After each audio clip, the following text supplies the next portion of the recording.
Hello, how's it going, everybody? Hello, Oakley. How are Hey you? Omar, I'm great. How are you? Welcome back to Denver, Colorado. You've been on the Thank you, road sir. It's good to be back. 7 weeks. I'm excited about part two of our vision series. And, last week we kicked it off. And one of the things that we talked about is our intentions.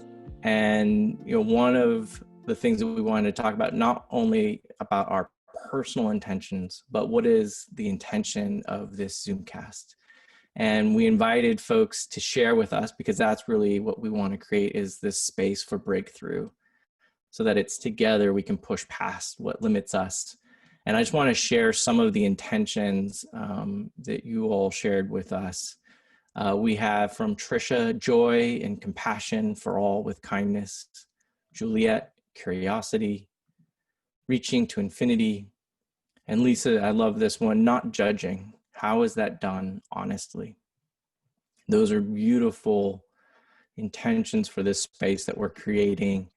And today we want to try something a little bit different and really encourage you to use the chat. Again, the idea is that there's no audience, there's no followers. This is all community, and that we're building this space together. And so I have a one-word check-in for you today. What's a word that you would love to embody?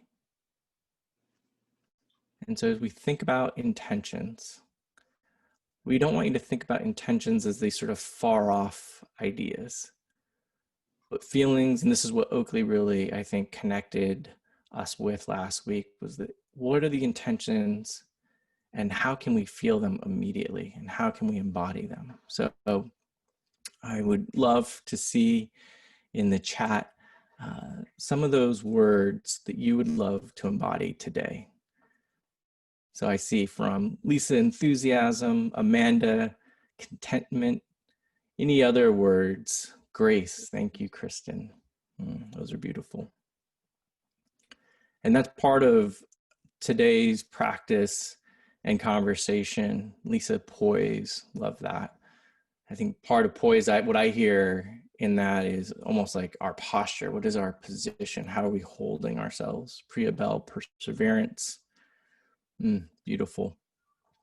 And really creating this sort of space where we can begin to take these intentions and really start to embody them.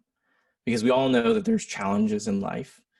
And really, what does it take for us to kind of move from our intention and to where we are, and how do we move forward? Deborah, contentment and self-love. Thank you. Oh, beautiful, you guys. I'm just sitting here. I have to be honest with you all. I'm just sitting here like receiving your energy of these words. I can feel all of your hearts in this. Dignity, courage, compassion. I feel like we're all giving voice to this new era that we get to consciously create. And kind of on that note of conscious creation, we're going to talk about today the power of the mind. And I think this is a phrase that is making it into sort of mass media, and there are a lot of people talking about where you put your mind is what you create. And Omar and I like to say here, where attention goes, energy flows. I think I grabbed that from some teacher. I'm definitely not the first person to say that. And it couldn't be more true. Where attention goes, energy flows. And something really interesting happened for me around this phrase, and it has around this concept. And it has really unfolded for me my relationship to this concept over the last decade plus. And just today, I just had a moment with this concept, and I was feeling really existential this morning. Omar and I talked a little bit about this. This practice is not theory, folks. This is lived. This is real life, gang. Real life. We are giving it to you live here. Um, and I think it's really like the context here is that I have a meditation practice. I'm a psychotherapist, and I didn't just get into this stuff 10 years ago. I mean, I started practicing with meditation when I was a kid, and have a very serious practice in the last 20 years. And um, so it's not like we graduate from these teachings. It's just that our relationship to it becomes more refined, more intimate, subtler and subtler. So we go from wanting to like yell or get angry to just like catching ourselves in these really um, poignant moments where fundamentally my day could have gone off the cliff. And I'll tell you what happened. Um, so I returned home to Denver yesterday, or the day before, the night before, Tuesday night, after being gone for 6 weeks, 2 months. And so much has changed, obviously, for all of us. All my clients are online now. My physical office space is closed. There's just been a lot going on. Omar and I are creating together in this really powerful, exciting way. There's so many things, woo, that are happening. And I came home for the first time to a home I hadn't been in for over 6, 8 weeks. I had no physical office space suddenly. This is years of my routine of waking up in the morning, going to the office, seeing my incredible clients, coming home. It was gone. And this morning, with all this creation energy moving through me, I was just really sort of flooded by it. I was like, wow, this is kind of an emotional time right now. Like, what am I doing? What am I creating? Where am I going? Who am I? And I started going down this kind of rabbit hole, sometimes we like to call it. We've all And been there. meanwhile, what'd you say, Omar? We've all been there. It's such a rabbit hole. It's such a slippery slope.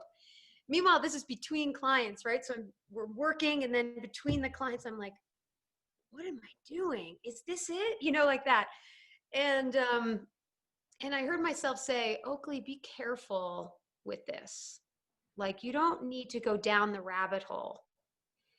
Now, in that moment, I was illuminating self-awareness, right? That was just a moment of self-awareness where I was saying, easy, kiddo. Like, this could take you really far down if you gave these thoughts control, like if you just let them take you.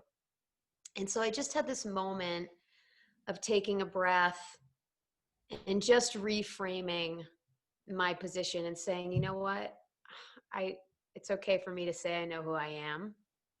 And there's a lot of creation energy, and this is a really like fertile time. And the empty spaces have a tendency sometimes to make me nervous, right? Sometimes I love them, and sometimes there's a little moment of nervousness, and I like to call nervousness excitement without the breath. Mm. So I took a breath and then started to feel like rebalanced. And so in that moment, I was kind of reattuning myself and not allowing my mind to go careening down this rabbit hole of existential crisis that, by the way, I've explored thoroughly and doesn't lead you to a place of reckoning and breakthrough usually, right? The breakthrough is coming out of it and being like, oh, I'm fine. So I decided to bypass the ride, and at the gate just said, no, I'm good, right? So really having a moment where my attention goes, my energy flows, and redirecting to come back to a sense of stability, a sense of possibility, openness. That's kind of the moment that I wanted to share with everybody today, that, this is the work. We're still in it. That's what I love about the power of the mind, is that when you say it, you can kind of read it in two ways. So one is the power of the mind in a healthy version, and then there's the power of the mind in a unhealthy version. And yesterday, I was feeling an angst about some new directions with our app and sort of redesign. And as I sort of felt that angst, a lot of that for me is around control and how do we manage everything. For those who may be familiar with the Enneagram, I'm a 8, which is the challenger. So I love to go and just build things. It makes me a great entrepreneur, but it also makes it difficult sometimes to just kind of let things unfold.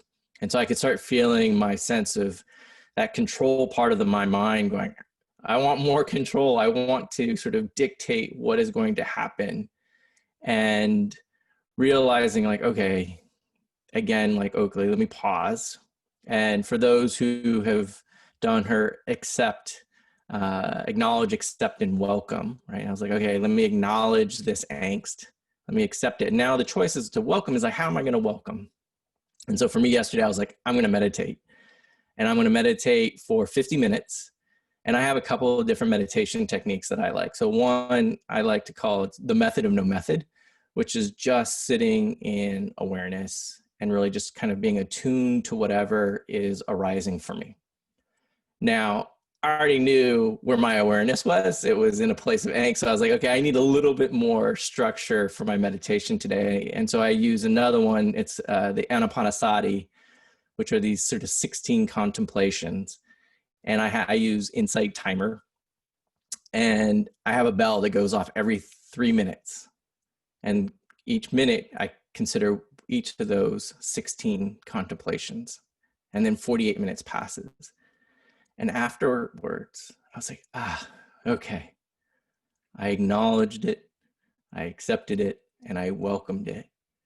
I didn't try to like outthink my control, right? The power of, and this is like, to me, I think perfect for this week's topic of the power of the mind, is that it can go in both this healthy or unhealthy direction. And then that's really the choice point that we have. And that really then that's the power of the mind, is we can choose whether or not we go down that rabbit path. And part of going down that rabbit path is just knowing that it's there. It's not that we avoid it or don't see it or somehow never experience that hole. It's just like, okay, no, there it is. I love it. I just want to add to that, Omar, because I just love it. Let's summarize it really clearly here, because I think when we were talking today, it became really clear that in our kind of snapshotted, that's a word that I just made up. I've said that before, snapshotted. That's, there you go. We'll define that later. But in the snapshot of our kind of existential moments, there is a really specific formula of thought that occurs. And as you said, first, there's the acknowledge, accept, welcome, right? Let's unpack that a little. So we're noticing what we're feeling, right? This sounds so simple, but it's the moment where my witness that's not caught up in the story and the narrative says, whoa, Oakley, you're about to, ride this all the way down into the rabbit hole. Like, watch out. So I notice where I'm at, right? Then I acknowledge that I'm feeling angsty or nervous. So I'm acknowledging the feeling. And then I'm choosing an action, right? And that's bringing it into the heart somehow. And it can be an intentional moment of bringing it through into the heart, the way that that I've laid it out on the acknowledge, accept, welcome train, and that's on the app, that practice, acknowledge, accept, welcome, on the gthx app. But there's so much more also to really manage. There's so much more you can do to really manage these bigger emotions, right? And so for Omar, right, Omar, you decided to sit and be present and create structure and do like a really structured meditation, right? For me, I actually noticed I had been in a car for 3 days driving from Maine to Denver. The week leading up to our departure was just filled with like huge to-do lists. And I really hadn't moved my body in like at least 2 weeks in like an intentional way. Like I hadn't gone for a serious sort of power walk, or I hadn't been swimming. I hadn't stretched. I hadn't done anything. And So there was this feeling inside for me to kind of bridge that gap and get back and just do a little movement. So I ended up dancing a little bit. And that moved some really big energy. What was the music? It was this sweet playlist by some yogini on Spotify. Like, bless her. My God. Just a movement genius. It was random. I went onto Spotify and just found a playlist, and I didn't actually intend to dance how I ended up doing it. I just thought, you know what, I could use some movement and or some music, and I could maybe stretch. And then the playlist ended up being so good. I was like, I haven't danced in forever, so I danced. Hmm. Right? All that to say that we need to have a toolbox of strategy for ourselves to redirect the mind. That could be really serious breathing practices, pranayama, right? Fire breath. That's an amazing technique to get out of the mental body. I'll do rounds of fire breath when I'm really stuck in my head. And what's it? So what is fire breath? And I think part of this space that we're creating is that if people have questions or comments, please share them in the chat, because I think one of the things that we want to also do is give definitions to things, right? Like even this idea of energy is sort of a very big concept. Like what is fire breath? Let's demystify some of these practices. And I think that's what's sort of great about Oakley is a trained psychotherapist who's 20 years of meditation. The Anapanasati, I picked up a book 7 weeks ago, went on a 7-day silent meditation retreat and just read sort of chapter by chapter in each of these breaths. And now I've sort of but I was focused on it, but it's certainly not 20 years of meditation experience and practice. And so how we kind of learn these things, let's do this together. So please actively share in the chat questions to help us make sure that we are as clear as possible. Yeah, and anything that we ever offer, there's no assumption that anyone here should know what the heck we're talking about, right? So that's what we're here to do this in community, is to unpack things, explore it. Some of us on this call might not know what the Enneagram is too, right? The Enneagram is a personality. That's How a do you whole explain show. it? That's a whole other, that'll be a month of explanation. Yeah. A how would you define it? A personality, I think the easiest thing is a personality test, and it's sort of 9 different typologies, but what it shows is sort of the interconnection between them. And I think for me, at least, of the different personality tests that are out there, what I liked about it is a lot of personality tests tell you just how awesome you are. And then a strengths finder, and these are all your strengths. The Enneagram, I think, also sort of tells you sort of some of the shadow side. What are the challenges? And this is, then you can sort of become clear as like, okay, this is my healthy state. This is my unhealthy state. And, and becoming more aware or conscious of it. And I think, that was another word. What does awareness mean? And so maybe Oakley, let's do what is fire fire breath. breath? And, let's Let's get to awareness. Right, Yeah. cool.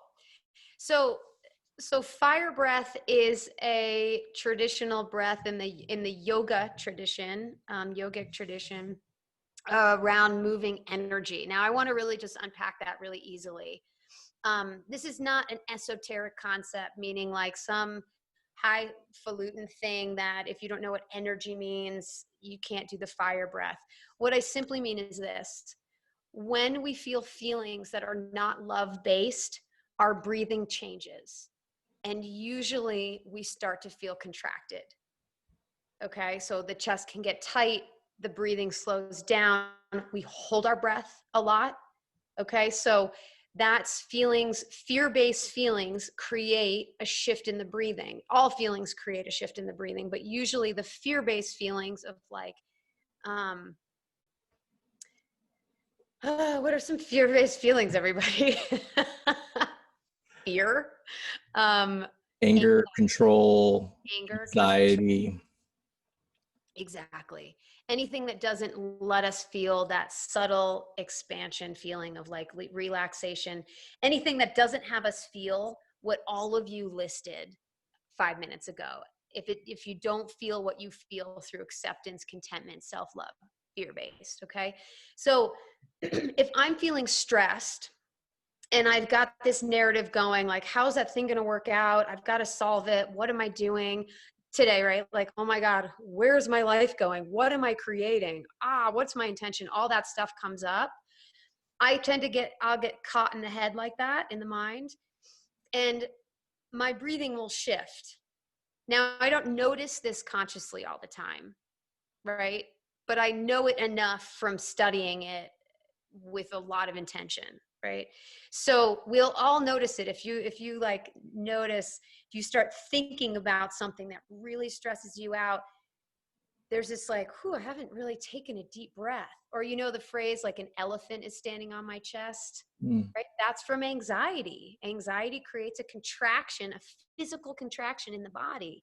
So what pranayama does, or pranayam, it's a way to move that contraction and move and open up our bodies and open up our lung capacities and open up the stagnated cyclical energy that happens in the mind, that kind of electromagnetic field that just like wah, wah, right? We get off the crazy train through breath. Okay. I was going to say, just even part of it is just that last word, breath, right? And part of it, and if you just sort of talk to like on the neuroscience side of it, if our actions are being driven by our thoughts are being driven by our feelings and our emotions, and our physiology drives our feelings and emotions, and our environment drives our physiology. And so that sort of just very clear chain kind of reaction, and it's not always linear, but that sort of very clear sort of chain reaction, to me at least, allows, again, whether you sort of take it at a sort of spiritual level or sort of neuroscience level, that to me sort of is how I kind of connect to these practices, is like, okay, there is this chain. Now, where am I getting blocked, and how do I sort of unblock that, right? And I think, to me, the physiology, and and Monet, you talked about anxiety at the moment, and I think part of it too is just, what do you need? Like, if it's anger, sometimes anger is being driven by an issue of respect. Anxiety might be driven by an issue of validation. And what are those tools then to help sort of acknowledge? And that's why I always love Oakley's initial series, the Acknowledge, Accept, Welcome, because until you can just acknowledge it, and sometimes that in and of itself is like good enough. That's awesome. And I mean, we're coming back to the toolbox here, right? Like how to redirect our mind, and what are all the things in our toolboxes that can help bring us back onto the train tracks toward the direction of health. So fire breath is awesome. Honestly, fire breath is a really beautiful breath to start your day with. It really energizes our system. If you do it in the nighttime, it can energize us too much sometimes. And so in the nighttime, I would recommend a different kind of pranayama exercise, not fire breath. And I'd recommend the four-sided breath in that category to slow our systems down around anxiety. So let me show you the fire breath, and then let me show you a breath for anxiety, okay? Cool. So great. So fire breath looks like this. I love this. I need fire breath in my life. I'm like, heck yeah. All right. So I want to show you my belly in a minute. So what we do is we scrunch our nose and we close our mouths, and you can look right here at your third eye with your eyes, kind of roll your eyes up. It is awkward at first if you've never done this before. Okay. So if it hurts a little bit, that's just like, it's okay. I'm with you. I've been there. I know exactly what you're feeling. So you're okay. And then you want to put your hands like this. This is called a Maha Chin Mudra. And this goes back into kind of the Vedic traditions. You have energy channels down your fingers. This is a totally additional class, like Oakley teaches yoga somewhere else, right? So just trust me on this for now. The symbolic nature of your thumb going over your pointer finger is that this is traditionally known as the spirit finger, and this is traditionally known as the ego finger in the Vedic traditions. I'm referring to like Hinduism, India culture. Okay, so you want to do that. This is spirit over your ego, right? So hands are like this on our lap, spine is straight. And all we're worrying about, all we're thinking about is the exhale. So the entire breath is through the nose and out the end, accelerated through the belly. So I'll show you guys this. Dun, dun, dun.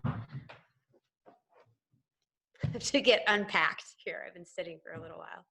So here we go.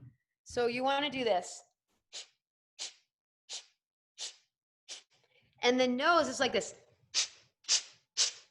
So my shoulders are relaxed. This is fun. We're all going to get snotty and weird together. I really love everyone here. Hands are gently resting on your lap, on your knees. Take a deep inhale in and just relax your shoulders. And we're going to breathe through the nose, and you're going to push in with your stomach and accelerate the air out of your nostrils. So just go. You're kind of scrunching up like a pug dog to open the nostril ways. Okay, so every time I'm exhaling, it's. Does that make sense? So that's the fire breath. So I'll show you what the fire breath looks like. And a good way to get in touch with the fire breath is practicing it sort of in the mornings for like a minute. It's taken me a long time to work up, years to work up to the strength and tone I can hold it at for many, many minutes. It is really tiring sometimes. That's okay. That's the point. So you want to push yourself a little bit past your comfort zone, right? Hands on the lap, and then and you set your timer for about 60 seconds and just go for it. You can feel lightheaded. If you really go hard, you know, the idea is to kind of like create this sense of expansion.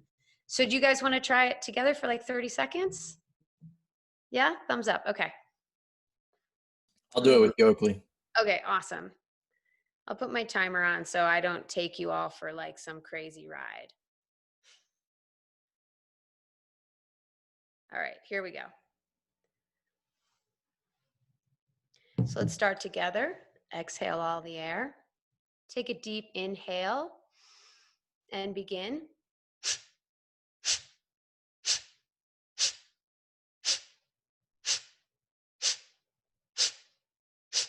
Pressing the stomach in to exhale. And the inhale happens on its own. So continue together.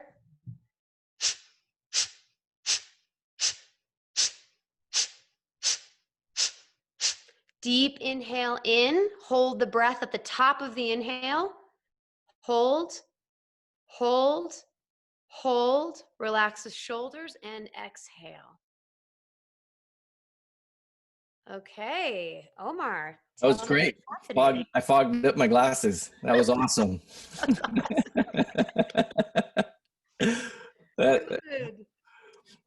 I think, and Monet, if I'm getting your name right, this is an awesome one to do with kids. Like I have one that I do with my daughters called Dragon Breath, and we like our tongue goes out, and like anytime we're like everybody's a little edgy on anger, you know, trickling up, and my daughters now know, like, it's time for Dragon Breath, and so I think that's what's sort of cool about these things is that it's for everybody, and it just really kind of making these things fun and sort of accessible. Like that to me is really what's so important. Totally. Yeah. And this is the point of this era of these ancient tools coming to Western cultures is like, you know, the birth of this spirit is coming through everyone all together as community, you know, no longer in the caves up at the top of the mountain, like, we came down from the mountaintop, y'all. We are here together, right? So these practices are now for everybody. Yeah, awesome. So final one for anxiety. You can do that in the morning and see if it works for anxiety for you. That's awesome. For those where you feel a little bit too hyped, if you have an increase of breath and a heart palpitation and you're kind of getting anxious, I would actually recommend slowing the breath down. And that is an inhale on the count of 4, pause on the count of 4, exhale on the count of 4, pause on the count of 4, and repeat. So inhale, count of 4, pause, count of 4, exhale, count of 4, hold for count of 4, repeat. And you see Right? Oakley actually drawing a box when she's doing that. So it's also known as the box breath. Yeah. Box breath, fire breath, and box breath today. Right? So good. So let's do this for 30 seconds together and we'll count it out, right? So everybody just relax the body. Your hands can relax. No special mudra, just relax. And relax the shoulders. And take a big inhale together. And exhale. And inhale. 2, 3, 4. And pause. 2, 3, 4. And exhale. 2, 3, 4. And pause. 2, 3, 4. Inhale. 2, 3, 4. And pause. 2, 3, 4. And exhale. 2, 3, 4. And release. And inhale. Could we do that one more time, Oakley? And this time, I'd love for everybody who shared, or even if you didn't share, an intention or a word that you want to embody. If you then do this breath one more time, but now really whatever that word is that you want to embody, like have that be sort of the focal point. Great. That's beautiful. Awesome. So everybody has their word. Anything works, anything love-based. Beautiful. Now close the eyes and know that we're all here together doing this together. And exhale all the air. And deep inhale. Connect with that word. Exhale again. Connect with the sensation as we inhale. Inhaling 2, 3, 4. Pausing 2, 3, 4.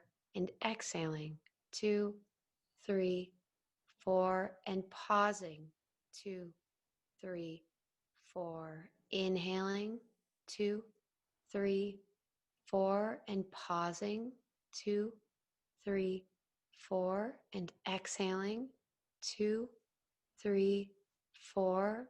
Pause 2, 3, 4. Inhale 2, 3, 4. And pause.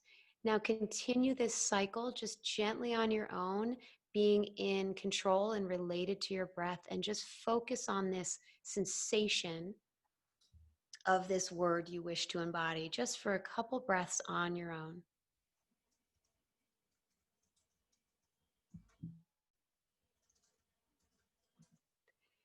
And now drop the breath and just focus on the sensation itself.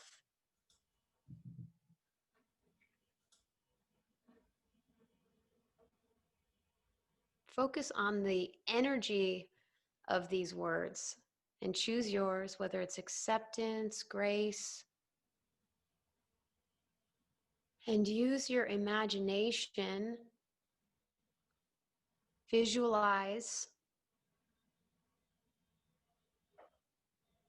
anything in your life that supports you in embodying this quality of existence, this quality of experience, this love-based quality. Whether it's a hug from your little kid, whether it's being with your family, whether it's a hot bath, a walk on the beach, whatever you want to visualize to stoke this feeling, use the power of your mind to do so.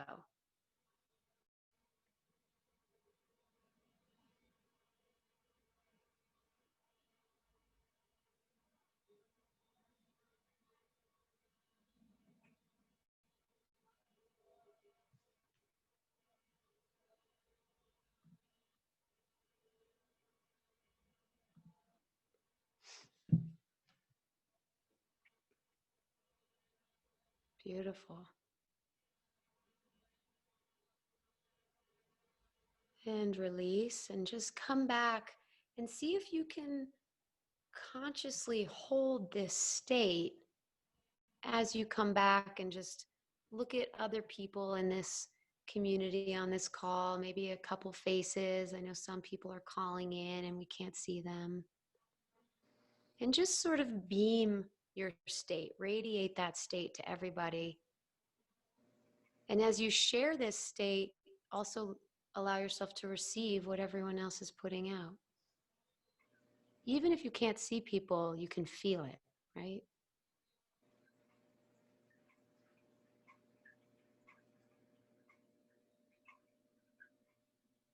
I can feel it. It's like a wave. It's so nice.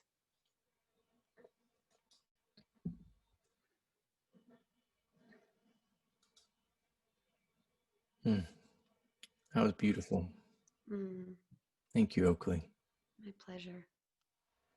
I think as we, wrap up today, and I think the two words that we started with were just for three words: power of the mind, or is that four words? Power of the mind, that I can count here, people. Power of the mind. And I think partly where we want to go in this conversation is just that balance between self-mastery and control.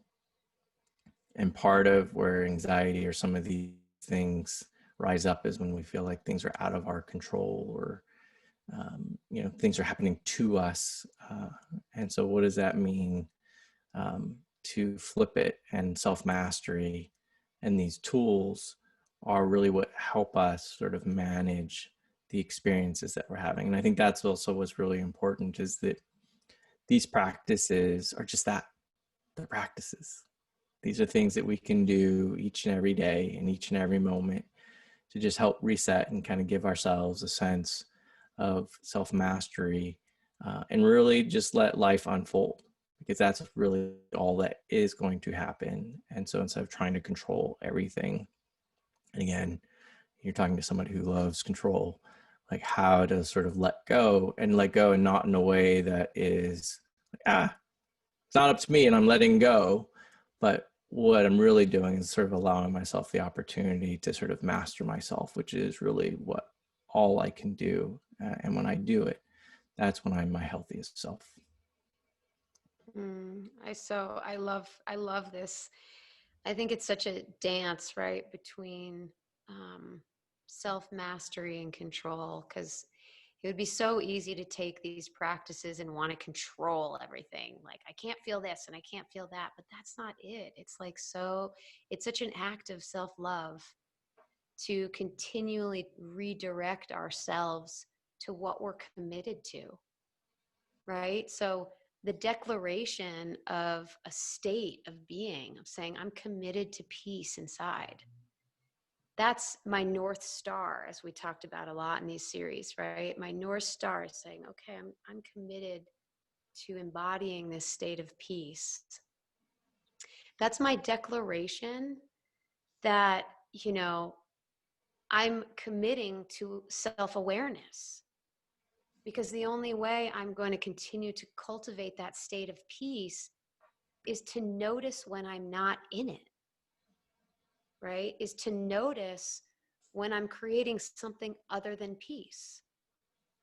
and not to judge, but to just say, this is a moment where I could practice my self-mastery, where I could use this faculty that I have called the mind and bring myself back to choose my thought, to choose my state, ultimately deciding what I'm answering to, right?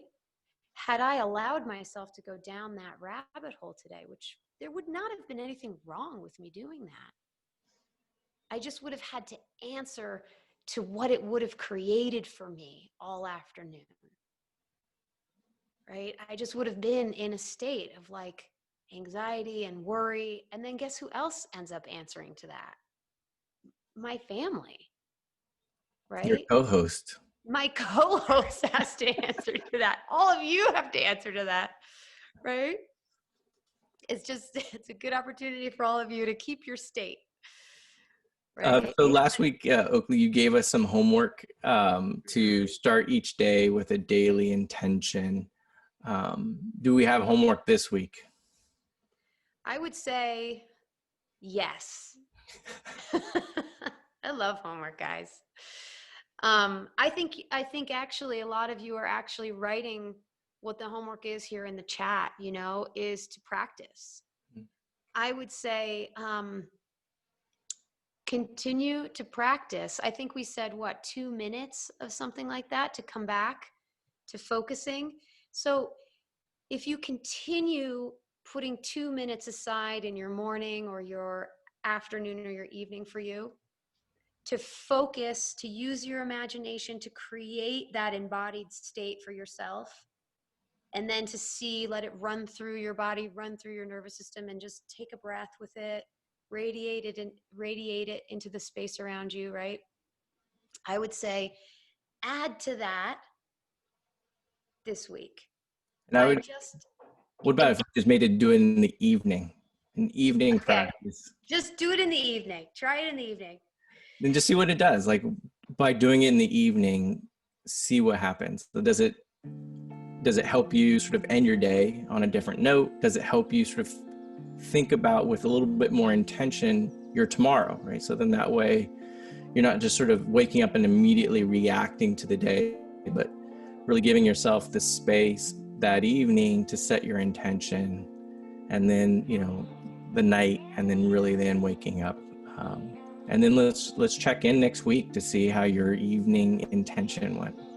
It's so awesome. And remember that if any of you get stuck, join Omar and me this week. Like, we are all connected in employing one of these breath practices.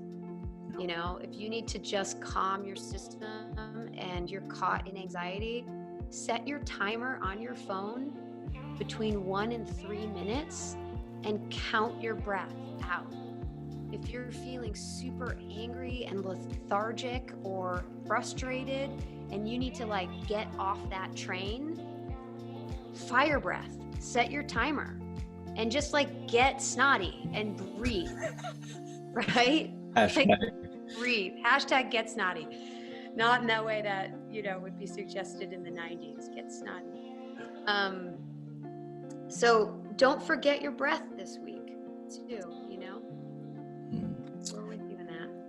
Well, thank you, Oakley, as always, for these beautiful practices, and thank you all for joining us as we begin to grow this community.